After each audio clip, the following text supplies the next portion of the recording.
Arabic language, the beauty of Arabic language is, इसके एक एक लेटर के लिए हर्फ जिसको बोलते हैं हर्फ, हर्फ मीन्स लेटर, लेटर मतलब वो ख़त नहीं, जैसे अल्फ़ाबेट्स जिसको बोलते हैं ABCD EFGHI, तो A एक लेटर है, B एक लेटर है, इसी तरह अलिफ बा ता सा जीम हा खा, ये लेटर है। एक एक लेटर का अलग अलग मखरज है। अब मखरज किसको बोलेंगे? जिस जगह से वो हर्फ अदा होगा, जिसको इंग्लिश में आप कहेंगे एग्जिट पॉइंट, जहाँ से वो निकलता है। ये किसी लैंग्वेज में नहीं है सिवाय अरबी के।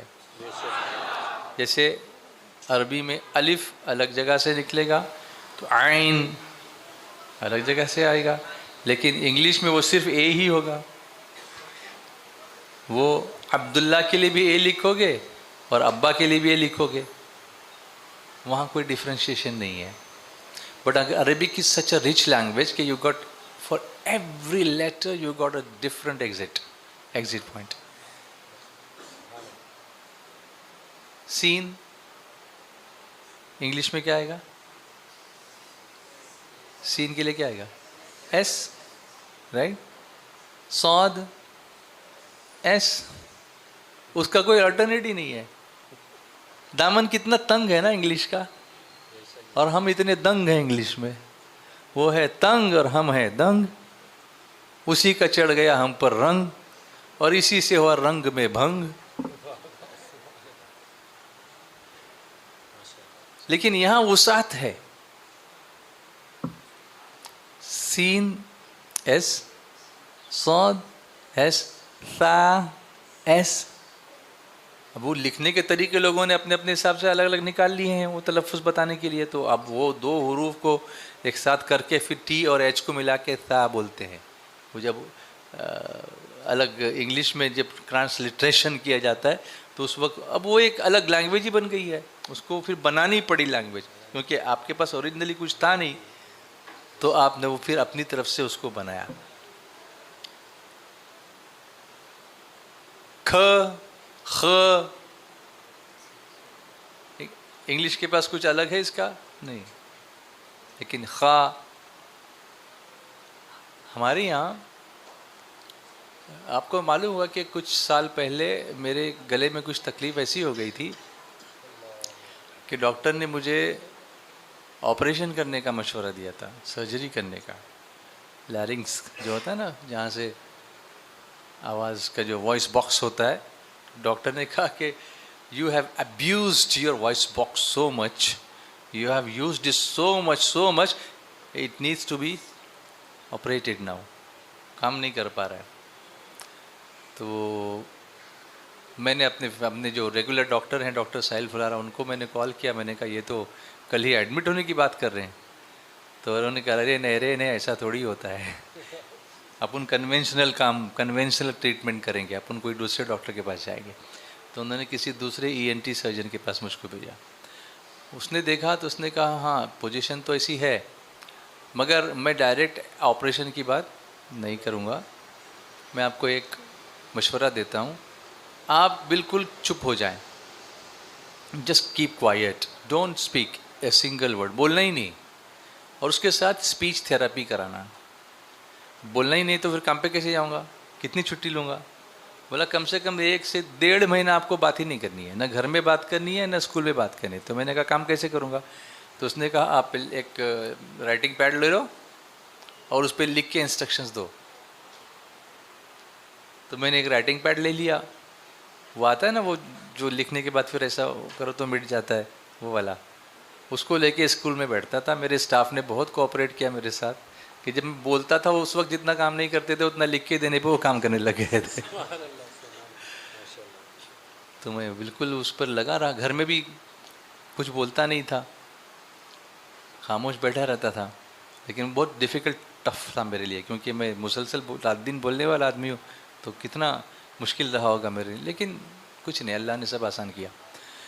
स्पीच थेरेपिस्ट के पास मैं गया तो 2-3 दिन मुझे उस थेरेपी को समझने में लगे कि करते क्या है इसमें। तो उन्होंने मुझे बताया कि हम लोग आपके जो मसल्स हैं उसको टोन करेंगे, और आपको कोशिश ये करनी है बात करते वक्त कि आपकी जब आवाज़ निकलेगी तो उस आवाज़ का जो प्रेशर है, फोकस पॉइंट है, वो आपके थ्रोट पे नहीं हो, वो आगे हो, फॉरवर्ड हो, मुंह में कहीं आगे हो। उसके वो अलग अलग पॉइंट्स उन्होंने बताया मुझको। फिर वो आवाज़ें निकालने, फ़नी आवाज़ें निकालने लगाते थे, कभी ई करो, कभी ऊ करो, कभी क्या करो, ऐसी आवाज़। फिर और वो सांस खींचने के लिए तो कम से कम 18 से 20 सेकंड्स की अगर सांस नहीं है, इसका मतलब आपका आवाज़ पर कंट्रोल नहीं है। आप लोग ट्राई करके देखना। तो पहले तो मेरी 10-12 तक भी बड़ी मुश्किल से पहुंच रही थी उस वक्त, क्योंकि यहाँ पे प्रॉब्लम था। फिर धीरे धीरे धीरे करके मैं 23-24 सेकंड्स तक चला गया प्रैक्टिस करते करते, यानी अबव नॉर्मल हो गया अल्हम्दुलिल्लाह। फिर मैंने महसूस किया कि ये जो स्पीच थेरेपी बता रहे हैं, ये इसका तजवीद से बहुत बड़ा रिश्ता है। जो हम कुरान पाक की तजवीद सीखते हैं, वो उससे बड़ी स्पीच थेरेपी कोई है ही नहीं। तो आप कहेंगे वो कैसे? तो मैंने देखा कि उन्होंने ये कहा कि वॉइस का जो फोकस होगा वो कहाँ होना चाहिए? In the front of your mouth, not at the back, not at this throat और योर वॉइस बॉक्स, यहाँ पे नहीं, फ्रंट पे। तो मैंने देखा कि अरबी इज़ द ओनली लैंग्वेज जिसने इसको डिफ़ाइन किया है कि आपका एक एक लेटर कहाँ से निकलता है। अभी जैसे अलिफ बा ता सा, इंग्लिश में कितने अल्फ़ाबेट्स? 26 है ना? और अरबी में कितने? 29, 30, राइट? उसमें से मैंने जब काउंट किया तो there are only 6 of them which originate from your throat. हुरूफ हल्की 6 ही हैं, बाकी के 24 हुरूफ जो हैं वो सब अलग अलग फ्रंट पार्ट में ही हैं। तो जो तजवीज़ सीखेगा उसकी आवाज़ ही नहीं बैठने वाली, जो कुरान पढ़ेगा उसकी आवाज़ नहीं बैठेगी इंशाअल्लाह, अगर सही तरीके से वो करेगा तो। अभी आपकी आवाज़ क्यों बैठ गई? हुरूफ हल्की 6 हैं, महलका, हमज़ा हा, फिर आइन हा, फिर गैन खा। कितने हुरूफ हल्की हैं? हमज़ा, हा, आइन, हा, गैन, खा। ये 6 ही हुरूफ हल्की हैं, यही हलक से निकलते हैं, बाकी सब दूसरी जगहों से निकलते हैं। तो मैंने उस वक्त महसूस किया कि अगर हम इस्लाम को समझ लें, अगर हम कुरान को समझ लें, कुरान को अपनी जान, हिर्ज़े जान बना लें, तो फिर हमको कोई तकलीफ़ देने वाला तकलीफ़ दे ही नहीं सकेगा इंशाअल्लाह। इसलिए मैं सबसे बार बार ये कह रहा हूँ, कुरान को सिर्फ विसाले सवाब की किताब लग बना के मत रखो कि कोई मरेगा तभी पढ़ेंगे। कुरान ज़िंदगी देने वाली किताब है, कुरान हयात देने वाली किताब है, कुरान हमें जीने का सलीक़ा देने वाली किताब है, कुरान हमें सिस्टम देने वाली किताब है। कुरान न सिर्फ इबादतें सिखाता है, बल्कि कुरान हमें सितारों पर कमंदे डालने का तरीका भी सिखाता है, वो भी सूरह रहमान में मौजूद है।